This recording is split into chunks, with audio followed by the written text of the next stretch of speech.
Hello everyone, welcome to Himachal exam. In this video we are going to discuss about the generations of computer. So this is the first video of our computer series for JOA Hamirpur. So hope you all are good. So let's get started. So computer की generations जो कि first topic है हमारे computer का, ये बहुत ज़्यादा important है। इससे आपको लगभग हमीरपुर बोर्ड के अंदर 3 से 4 क्वेश्चंस डेफिनेटली देखने को मिलेंगे। तो आपको क्या करना है कि कॉपी पेन लेके मैं जो जो पॉइंट कहता जाऊंगा उसको नोट डाउन करना है।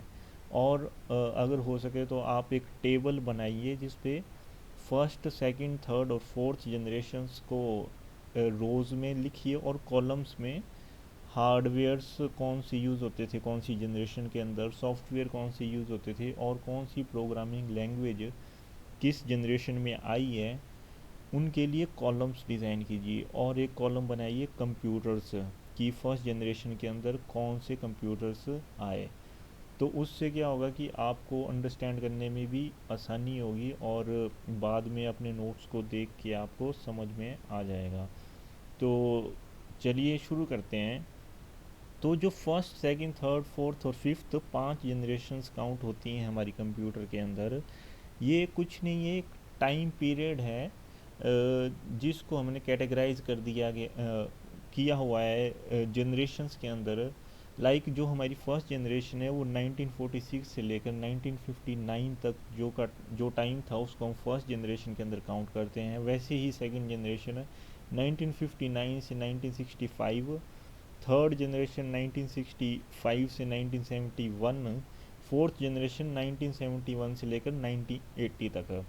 और वैसे ही हमारी जो फिफ्थ जनरेशन है वो 1980 मतलब 1980 से लेकर आज तक का जो टाइम है उसको हम फिफ्थ जनरेशन के अंदर काउंट करते हैं। तो इसमें इम्पॉर्टेंट है, जैसे मैंने ग्रीन कलर में यहाँ पे मेंशन की है, वैक्यूम ट्यूब ट्रांजिस्टर्स। यहाँ से आपका डायरेक्ट क्वेश्चन पूछा जाता है कि कौन सी जनरेशन के अंदर कौन सी हार्डवेयर्स यूज़ किए जाते थे। ये बेसिकली हार्डवेयर्स हैं। जैसे कि आज सीपीयू यूज़ होता है तो उस सीपीयू को बनाने के लिए जो हार्डवेयर्स यूज़ किए जाते थे वो ये मेंशन किए गए हैं। तो आपको एज इट इज़ इनके नाम याद रखने हैं कि फर्स्ट जनरेशन के अंदर वैक्यूम ट्यूब्स आई, सेकंड जनरेशन के अंदर ट्रांजिस्टर्स आए, थर्ड जनरेशन के अंदर इंटीग्रेटेड सर्किट्स आए। और आप याद रख सकते हैं कि ये स्मॉल स्केल इंटीग्रेशन सर्किट्स आपके यूज़ किए जाते थे थर्ड जनरेशन के अंदर। फिर very large scale integration micro processors आपके फोर्थ जनरेशन में आए और अल्ट्रा लार्ज स्केल इंटीग्रेशन आपके फिफ्थ जनरेशन में आए। ये सब आपको एज इट इज़ याद रखना है। तो आगे बात करते हैं थोड़ी डिटेल में फर्स्ट जनरेशन के बारे में। अगर मैं आपको इम्पोर्टेंट पॉइंट्स बताऊं तो आपको याद रखना है कि एक तो मैंने बताया कि आपके वैक्यूम ट्यूब्स यूज़ होती थी फर्स्ट जनरेशन के अंदर। वैसे ही आपको याद रखना है कि पंच कार्ड जो हमारे आए हैं वो फर्स्ट जनरेशन के अंदर आए हैं। और पंच कार्ड बेसिकली हमारे इनपुट, जैसे आजकल कीबोर्ड यूज़ होता है वैसे ही पंच कार्ड यूज़ होते थे फर्स्ट जनरेशन के अंदर। और इनको as a input device use किया जाता था। तो इसमें इम्पॉर्टेंट पॉइंट्स क्या है और जो मैंने हाईलाइट किए हैं उनको आप याद रखिए प्लीज़। और मैग्नेटिक ड्रम्स यूज़ किए जाते थे स्टोरेज के लिए, जैसे आजकल हार्ड डिस्क यूज़ होती है तो उस टाइम पे क्या यूज़ होता था, मैग्नेटिक ड्रम्स। और हमारी जो लैंग्वेज आई है फर्स्ट जनरेशन के अंदर वो है machine level language. Machine level language क्या होती है कि जो लैंग्वेज 0 1 ही अंडरस्टैंड करती है और हमारे कंप्यूटर 0 1 पे ही काम करते हैं। और उस टाइम पर अगर हमें कोई कोड या सॉफ्टवेयर डिज़ाइन करना होता था तो हम 0 1 पे ही कोड को लिखते थे और डायरेक्टली हम मशीन को इनपुट देते थे। और यहाँ पे एक और इम्पोर्टेंट पॉइंट है कि बैच प्रोसेसेस यूज़ की जाती थी हमारी फर्स्ट जनरेशन के अंदर। बैच प्रोसेसेस जैसे मैंने यहाँ पे लिखा हुआ है, बैच प्रोसेसेस का मतलब क्या है कि एक बैच, जैसे स्टूडेंट्स का बैच होता है वैसे ही प्रोसेसेस या टास्क जो होंगे हमारे उनका एक बैच बनाएंगे हम और उस पूरे बैच को हम एज अ इनपुट डाल देंगे। और उस टाइम पर क्या होता था, बड़े स्लो होते थे हमारे कंप्यूटर्स। तो तो एक बार जब हम इनपुट दे देंगे तो हमें बहुत टाइम लगता था, मे बी 2-3 दिन भी लग जाते थे आउटपुट आने के लिए। तो हम एक पूरा बैच इनपुट इंसर्ट करते थे कंप्यूटर के अंदर, और जो भी उसका रिज़ल्ट आएगा वो हमें एज आउटपुट आता था। तो जो हमारे उस टाइम के कंप्यूटर होते थे वेरी कॉस्टली होते थे, और generate a lot of heat, क्योंकि वो उस टाइम पर इलेक्ट्रिसिटी बहुत ज़्यादा कंज्यूम करता था हमारा कंप्यूटर। और वेरी बल्की होते थे साइज़ में, ह्यूज इन साइज़, मतलब कि बहुत बड़े होते थे, लार्ज साइज़ होता था हमारे कंप्यूटर्स का। लगभग एक बड़े रूम के बराबर रूम में एक कंप्यूटर रखा जाता था। और उस टाइम पर एसी यूज़ होता था, क्योंकि हीट जनरेट करता था, तो एसीज़ का यूज़ होता था। नॉन पोर्टेबल होते थे हमारे कंप्यूटर्स और consume a lot of electricity. और यहाँ पे जो कि मैंने आपको बताया, एक कॉलम बनाइए आप जिसमें आप लिखेंगे इंपॉर्टेंट कंप्यूटर्स जो जिस जनरेशन में आए। तो इसमें एनीएक, एडवैक, यूनिवैक, ये तीनों बहुत ज़्यादा इंपॉर्टेंट हैं, इनसे डायरेक्ट क्वेश्चन पूछे जाएंगे आपसे। इसको मैं फर्दर आगे आपको बताऊंगा डिटेल में कि इनकी फुल फॉर्म्स क्या हैं, और ये कि किसने डेवलप किए हैं, इसमें से भी क्वेश्चन आता है। पर आप अभी के लिए याद रखिए कि ये फर्स्ट जनरेशन के अंदर आए थे हमारे। तो आई होप आपको समझ आया होगा। तो चलिए चलते हैं सेकंड जनरेशन की ओर। तो सेकंड जनरेशन में आपके ट्रांजिस्टर्स आए। पहले वैक्यूम ट्यूब्स यूज़ होती थी, अब उनकी जगह पे ट्रांजिस्टर्स यूज़ होने लगे।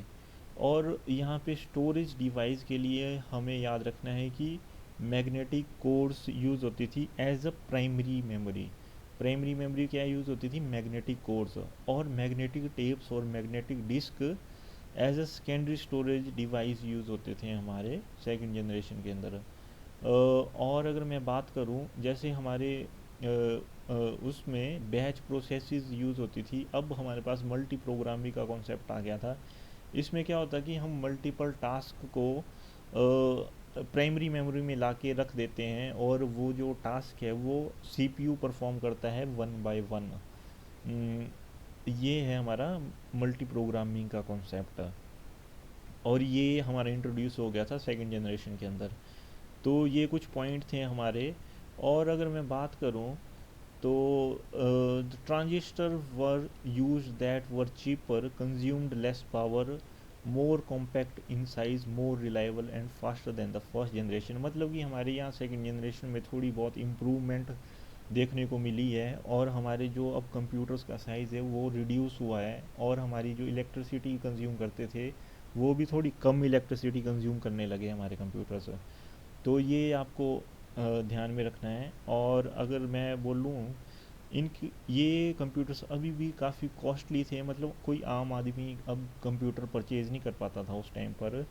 अब तो हर घर में कंप्यूटर है, बट उस टाइम पर सिर्फ बड़ी बड़ी लेबोरेटरीज़ या रिसर्च सेंटर्स में ही कंप्यूटर्स का यूज़ किया जाता था। और एक और बात ध्यान रखने वाली कि जैसे मैंने आपको बताया कि machine level language first generation में यूज़ होती थी, वैसे ही अब असेंबली लेवल लैंग्वेज हमारी इंट्रोड्यूस हुई सेकंड जनरेशन के अंदर। असेंबली लेवल लैंग्वेज में मशीन लेवल से थोड़ा एडवांस होता है। इसमें हमें 0-1 की फॉर्म में कोडिंग को नहीं करना पड़ता। इसमें हम कुछ स्पेसिफिक कीवर्ड्स का यूज़ करते हैं किसी भी प्रोग्राम को राइट करने के लिए। तो आप इसे प्लीज़ ध्यान में रखिएगा कि असेंबली लेवल लैंग्वेज हमारी सेकंड जनरेशन में इंट्रोड्यूस हुई थी। और कुछ इंपॉर्टेंट कंप्यूटर्स जो कि हमारे सेकंड जनरेशन में आए, उसमें था IBM 1620, IBM 7094, और CDC 1604। वैसे ही CDC 3600, ये सारे कंप्यूटर हमारे सेकंड जनरेशन में आए। प्लीज़ इन्हें अपने माइंड में रखिएगा। ये क्वेश्चन आ सकता है, इसमें से भी आपसे पूछा जा सकता है मे बी। तो ये थे कुछ इंपॉर्टेंट पॉइंट सेकंड जनरेशन के बारे में। तो चलिए आगे बढ़ते हैं और थर्ड जनरेशन के बारे में बात करते हैं। तो वैसे ही थर्ड जनरेशन आई जब हमारे ट्रांजिस्टर्स यूज होते थे सेकंड जनरेशन के अंदर, तो उसमें कुछ इम्प्रूवमेंट देखने को मिली, और अब हम इंटीग्रेटेड सर्किट्स इंट्रोड्यूस किए गए बाय जैक कैलबी। इन्होंने, ये बहुत इंपॉर्टेंट है, आप इसका नाम याद रखिएगा, जैक कैलबी ने आईसी का इंट्रोड्यूस किया था।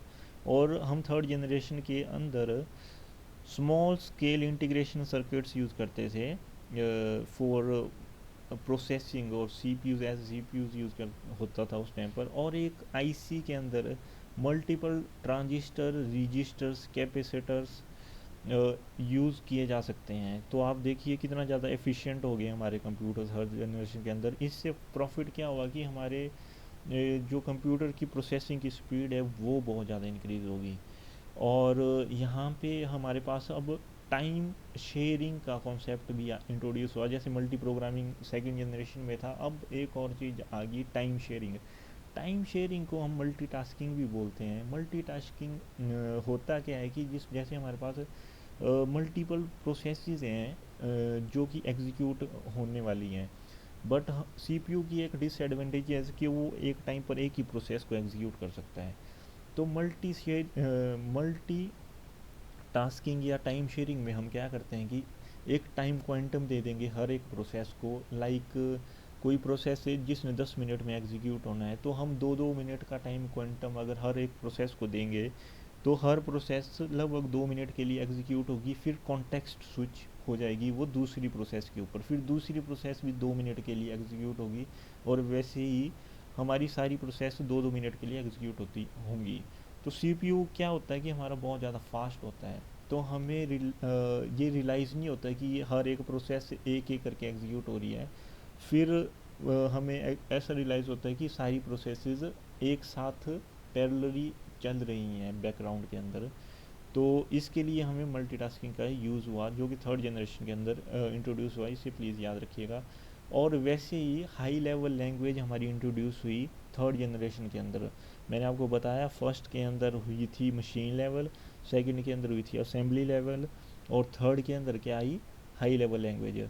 हाई लेवल लैंग्वेज हमारी इंग्लिश लैंग्वेज की तरह ही होता है, और इसके अंदर जैसे हमारी बहुत सारी प्रोग्रामिंग लैंग्वेजेस हैं वो हाई लेवल लैंग्वेज के अंदर आती हैं, जैसे Fortran, COBOL, pascal, basic, C++, algo L और जावा। ये सारी लैंग्वेजेस हमारी थर्ड जनरेशन के अंदर इंट्रोड्यूस हुई। और ये basically software designing, web designing के लिए यूज़ की जाती हैं। इसके बारे में हम बाद में डिस्कस करेंगे डिटेल में। अभी के लिए आप याद रखिए कि हाई लेवल लैंग्वेज हमारी थर्ड जनरेशन के लिए में इंट्रोड्यूस हुई थी।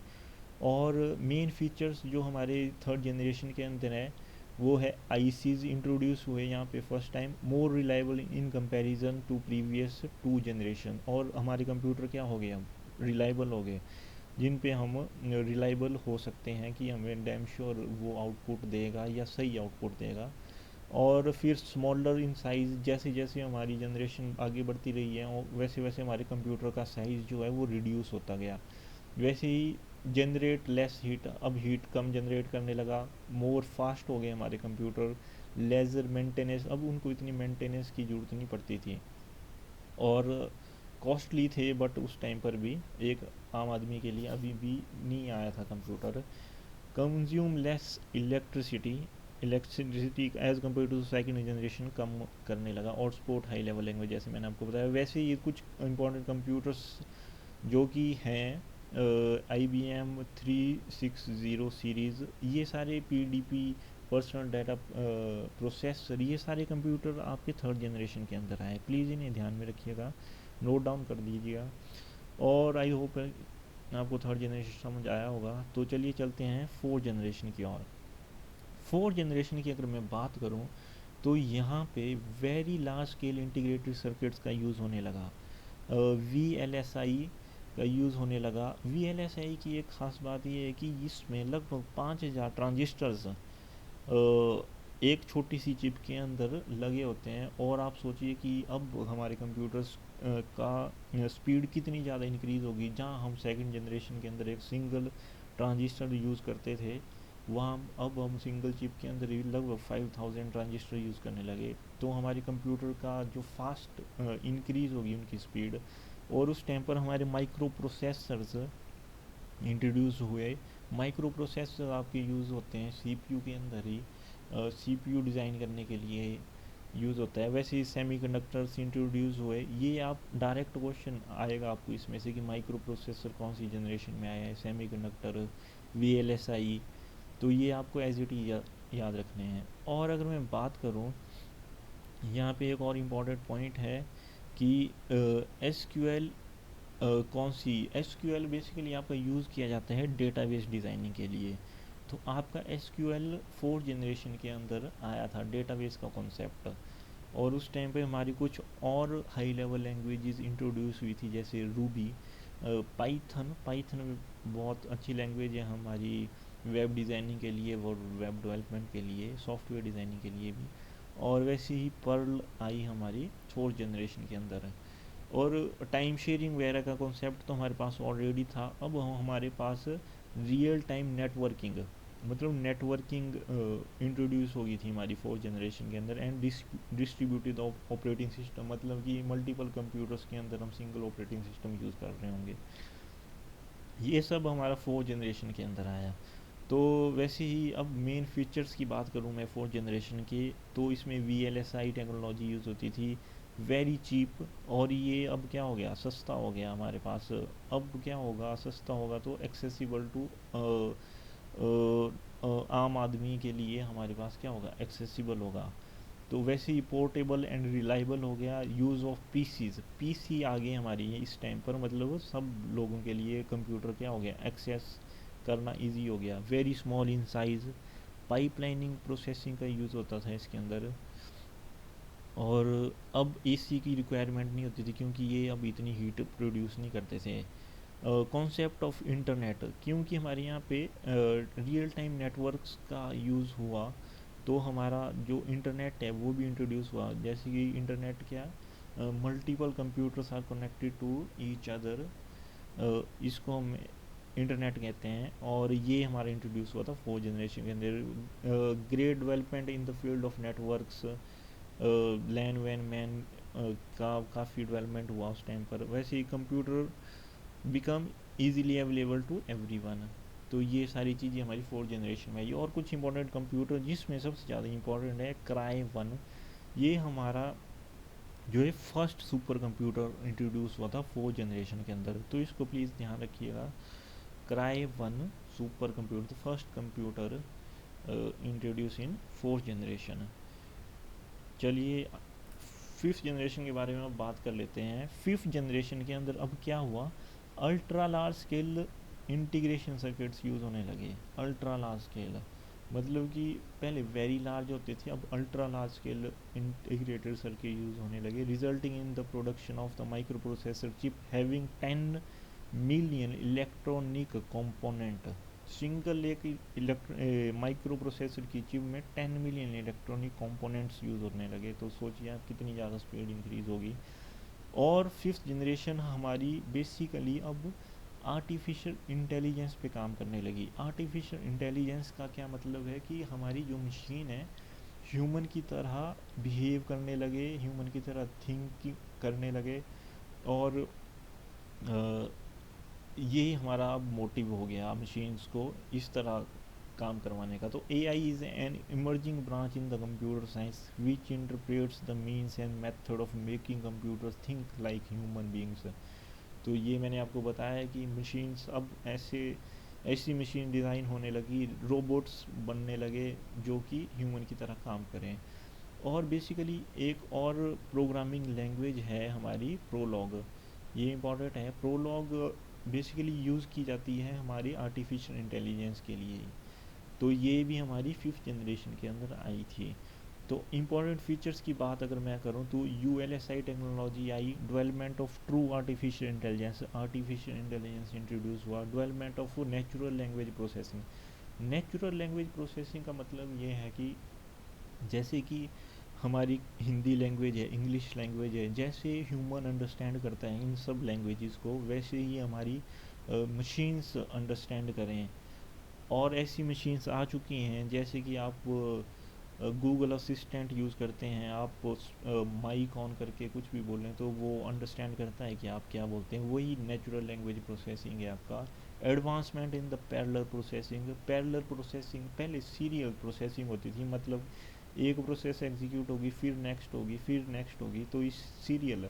बट अब क्या होने लगा कि एक साथ मल्टीपल प्रोसेसेस को हम एग्जीक्यूट करने लगे। इसमें एडवांसमेंट हम कर रहे हैं काम इस पे और ज़्यादा। और advancement in super conductors technology. तो इसमें भी अब हार्डवेयर्स थोड़े एडवांस लेवल के हार्डवेयर्स आने लगे। More user friendly interface with multimedia features. User friendly interface, जैसे कि आप यूआई देखते हैं किसी भी वेबसाइट का, तो देखिए कितना यूज़र फ्रेंडली होता है, आपको देखते ही समझ आ जाता है। तो वो चीज़ें अब क्या होने लगी, डेवलप होने लगी। Availability of very powerful and compact computer at cheap rate. जैसे कि आप अब हर घर में क्या है, कंप्यूटर है, और आपको कितने सस्ते में इतना सही कंप्यूटर मिल जाता है। तो वो सारे क्या हुआ, अवेलेबल हो गए आम आदमी के लिए। और फिर इंपॉर्टेंट कंप्यूटर्स जो फिफ्थ जनरेशन के अंदर आए वो थे परम 10,000। ये सबसे ज़्यादा इंपॉर्टेंट है, इसको प्लीज़ याद रखिएगा। परम 10,000 इंडिया का फर्स्ट सुपर कंप्यूटर है। ये डायरेक्ट क्वेश्चन कई एग्ज़ाम्स में पूछा गया है। तो परम 10,000, इसको एज इट इज़ याद रखिएगा। तो वैसे ही हमारे डेस्कटॉप आए, लैपटॉप आए, नोटबुक, अल्ट्रा बुक, ये सारी चीज़ें हमारी फिफ्थ जनरेशन के अंदर आई। तो ये सब था हमारा जनरेशन के बारे में इंट्रोडक्शन। तो आई होप कि आपको अच्छा लगा होगा। तो thank you so much for watching my video, और press the notification bell for more updates. Thank you so much.